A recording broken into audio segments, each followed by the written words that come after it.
John Carpenter has always had a history of being underappreciated. Although referred to as the master of horror by many commentators today, he's long been a filmmaker who's had to be patient for praise. Contemporary success and acclaim were rare for the writer, director, and composer, who left the 70s as one of the medium's hottest up-and-coming prospects with works like Assault on Precinct 13 and Halloween, but ended the following decade, unjustifiably, with a less endeared reputation. That may seem bizarre today, where Carpenter directed works like The Thing and Big Trouble in Little China are largely hailed as genre masterpieces, but at the time, much of his 80s output was either slated or met with more tepid assessments from critics. John Carpenter's new movie, I guess they'd seen it in a preview, was one of the most disgusting films ever made. I think that's probably an understatement. I would call this the barf bag movie of July. Some still are waiting for a true reappraisal, with 1983's Christine, Carpenter's stylish and fiery adaptation of the Stephen King novel, arguably the most overlooked. Yes, hello everyone, Ewan for What Culture Horror here, and it's time to dive into one of the most underrated efforts from my favorite filmmaker, Christine from John Carpenter. Released in the wake of the critical and box office failure of The Thing, which led to Carpenter being dumped off another Stephen King adaptation in Firestarter, Christine was, in Carpenter's own words, quote, a job. A project he needed to do as opposed to something born out of passion like his ultimate Hawksian tribute from a year before. Not that you'd be able to tell that when watching Christine, however. It is one of Carpenter's most fired up and well executed efforts, a movie that translates King's brand of horror to the big screen while maintaining the feisty political through line seen in many of the director's other works. In doing so, Carpenter's Christine transcends the typical trappings of other King adaptations, capturing the spectre of 50s nostalgia in a blood-red Plymouth Fury and setting it loose on the Reagan generation. The main story of Christine revolves around three teenagers in their last year of high school. There's Dennis Gilder, played by John Stockwell, a confident, good-looking football player with a bright future ahead of him. Lee Cabot, played by Alexandra Paul, a buckish but attractive newcomer to the high school who's turning everyone's heads. And then lastly, there's Arnie Cunningham, a nerdy, frustrated teenager whose social life is being smothered by his oppressive parents. Keith Gordon gives the best performance of the film as Arnie, selling his dark transformation from shy geek to angsty 50s bad boy superbly, all of which is of course onset by the eponymous car in question, which our young protagonist acquires after a torrid first day back at school. The opening scenes of Christine establish a few things primarily, but the lasting impression is one of profound contrast and yet also endurance, with Carpenter rooting the story immediately within the 1950s and then carrying those historical conventions over into the film's contemporary setting of 1979. The establishing scene starts in a factory in 1957, a bright and colourful production line cranking out gleaming sedans while George Thorogood's Bad to the Bone plays. Christine stands out immediately as an aberrant and ominous creation, her red paint and interior a stark contrast to the white cars that rolled off before and after. Soon enough, she starts inviting attention, wounding one factory worker before killing another who spilled ash over her upholstery. Buddy Holly's Not Fade Away blares in loudly over the radio before the scene transitions to a cold and blue-looking 79, with Dennis behind the wheel of his 68 Dodge Charger, the same song playing on the radio. The opening credits and introductory scenes of Christine are excellent just for the tension they build and the personality they imbue into the titular car. But what's so clever about them is that they immediately present the thematic framework of the story. The opening scene shows 50s industry at its most prosperous, a conveyor belt of manufacturing cranking out gorgeous cars while a punchy rock and roll track plays overhead. There's a warmth to the depiction, which is then given ironic dissonance with Carpenter's violence, a dissonance that manifests differently when we get to 79, and the warm colour palette is swapped for blues, greys, and blacks, albeit with Buddy Holly still playing. The end result is that Carpenter enshrines violence and horror in the 50s setting and establishes a through line of cultural continuity into 1979. First with Buddy Holly and Dennis's car, and then with the introduction of Arnie and the high school ecosystem, which in all honesty comes across as a depressing post-Watergate amalgamation of American Graffiti, Grease, and Happy Days. In short, these two sequences intimate the most compelling themes of Christine and how the film comments on the politics of memory. more specifically the 1950s, and how that decade became codified into popular and political culture in an era of American decline, before eventually giving way to the 1980s and a political conservatism entrenched in post-war nostalgia. Christine embodies all of that in her sleek crimson chassis, with the evil lurking underneath the bonnet, serving to unmask a sinister portrait of all those 50s comforts. These themes aren't unusual for Carpenter, whose work has commented on topics such as law and order politics, which we get in Assault on Precinct 13 and Escape from New York, bicentennial introspection and anxiety, which is seen in The Fog, Cold War paranoia, which is obviously The Thing, and of course Reaganomic greed, which we get in They Live.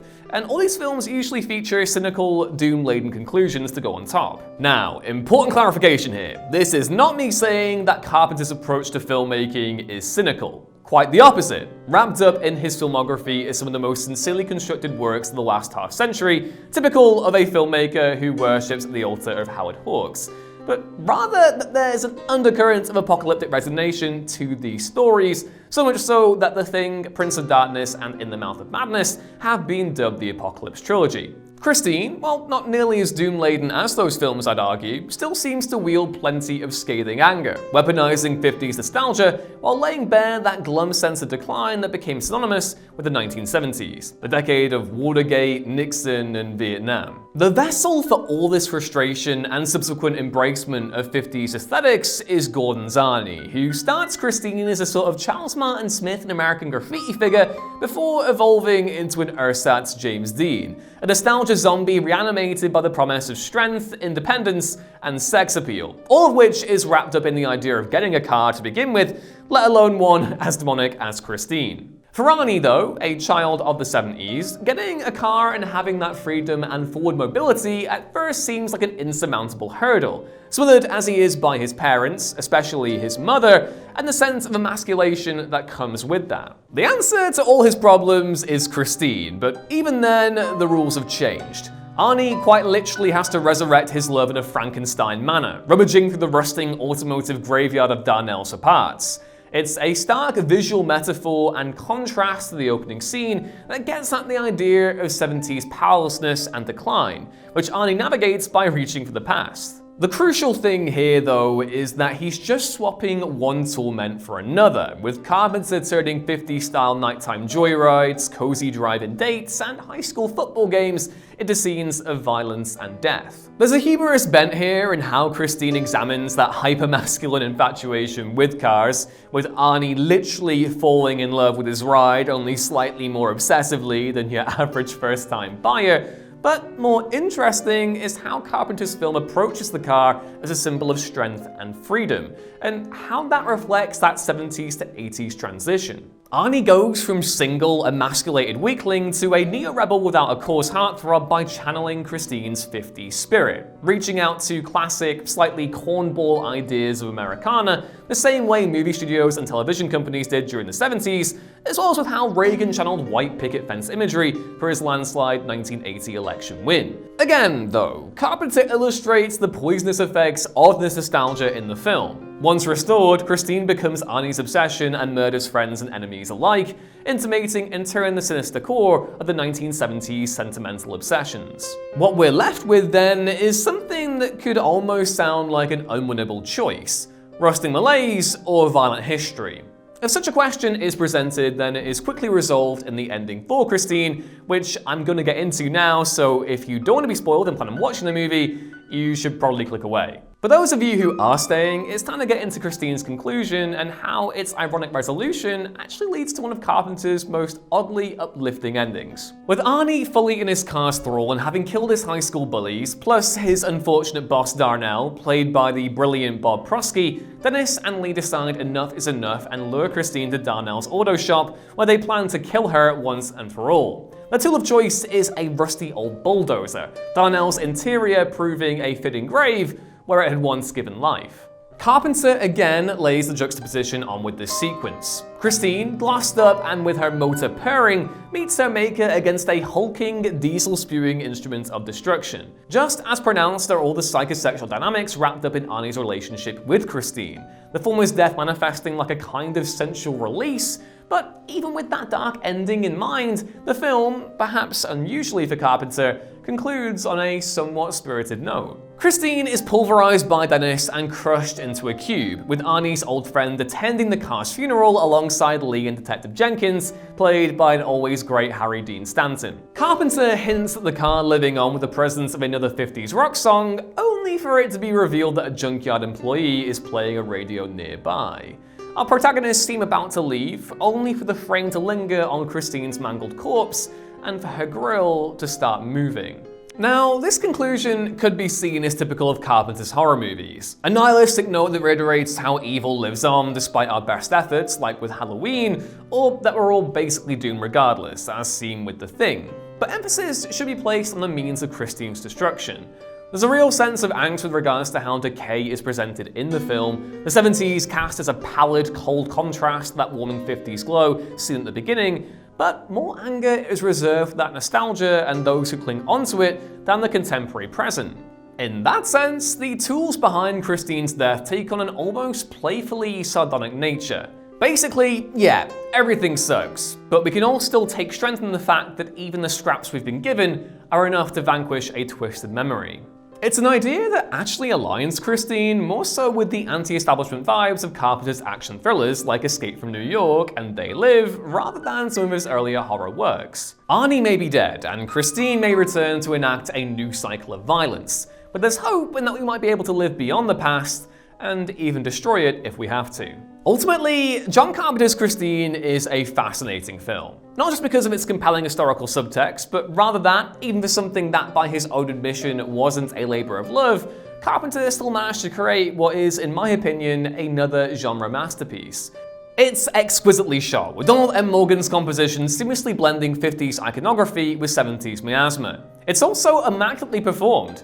Keith Gordon delivers one of the best performances in Carpenter's oeuvre, while the rest of the cast is rounded out by excellent character performers like the aforementioned Bob Prosky and Harry Dean Stanton. This level of technical accomplishment of course extends to the soundtrack too, which is another Carpenter-scored banger developed in collaboration with Alan Howarth. All of this together makes a compelling argument that Christine, while still looked fondly upon today, isn't as appreciated as it should be. Releasing just a year after The Thing, which has now recovered from its contemporary critical drubbing to be looked upon today as Carpenter's magnum opus, and before the Oscar-nominated Starman 2, probably hasn't helped Christine's reputation. Carpenter's cult successes from the latter half of the decade, such as Big Trouble in Little China and Prince of Darkness, which rightfully, by the way, grow in stature year by year, may have also arguably contributed to the relative lack of attention given to Christine. Compounding all of this even further is the fact that it's a King adaptation from one of the author's goofiest sounding premises, which means it has to contend with the likes of The Shining, Carrie, Misery, and so on for pop cultural clout. But here's the thing, Christine is just as good as those films, and certainly in the upper bracket of Carpenter's directorial efforts. Granted, that is a wide bracket, and some may even argue that there's little point in reappraising a film that already has a solid enough reputation, particularly when there are still other Carpenter movies that deserve loftier praise.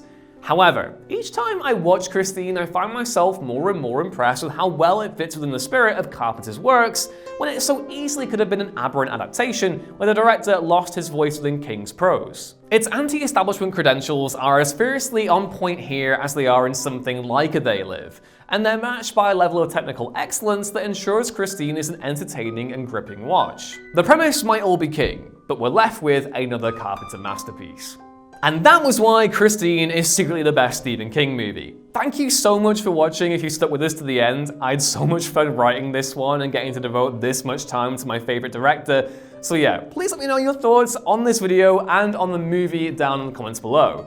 Do you agree that Christine is an underrated masterpiece, or are there other Carpenter movies in need of more love? Drop the video a like if you enjoyed it, and subscribe to What Culture Horror if you want more. Either way, I've been Ewan, and until next time, I'm gonna go get seduced by a car. Bye.